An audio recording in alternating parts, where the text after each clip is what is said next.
In this question, you have to identify that root hair develops from which region of plant. Option A, elongation. It is incorrect because the region of elongation in the root is where the cells increase in size, but root hairs do not develop here. Now, this zone is rather responsible for the lengthening of the root. Option B, root cap. It is also incorrect because the root cap is the region that protects the root tip as it grows through the soil, but it does not give rise to root hairs. Option C, meristematic activity.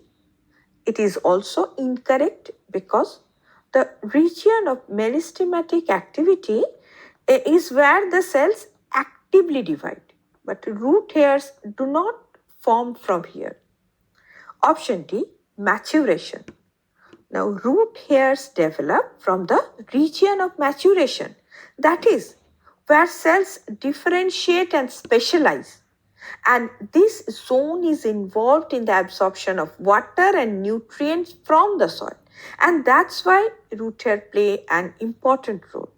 Hence, it is the correct option.